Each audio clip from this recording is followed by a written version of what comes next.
السلام عليكم. واش كنتي متوقع أن طارق السكتيوي يولي مدرب المنتخب الخليجي في هذا التوقيت؟ خبر مفاجئ. الساحة الكروية العربية وكيهم واحد من أبرز المدربين المغاربة في الفترة الأخيرة. الاتحاد العماني لكرة القدم كيعلن رسميا تعاقده مع المدرب المغربي طارق السكتيوي باش يقود المنتخب الأول ديال عمان في المرحلة الماجية. القرار جاء مباشرة من بعد أيام قليلة فقط على استقالة السكتيوي من المهام ديالو مع الجامعة الملكية المغربية لكرة القدم، وهذا الشيء يفتح باب تساؤلات واش كان كيوجد لهذه الخطوة من قبل. الله أعلم.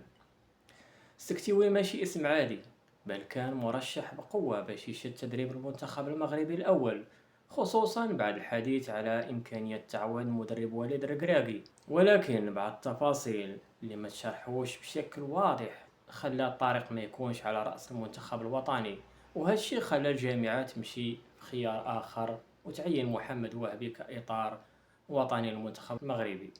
باش نفهموا قيمة هذا المدرب خاصنا نشوفوا الأرقام ديالو. حقق الميدالية البرونزية مع المنتخب الأولمبي أولمبياد باريس 2024، توج بكأس إفريقيا للمحليين 2024، وزادها بلقب كأس العرب 2025. إنجازات كبيرة خلته واحد من أبرز الأطر التقنية في المغرب وحتى في العالم العربي والإفريقي. دابا السكتيوي غادي يشد مهمة جديدة مع منتخب عمان، والتحدي واضح: واش يقدر يعاود نفس النجاحات ولا التجربة غادي تكون مختلفة تماما؟ شنو رأيكم في هذه الخطوة؟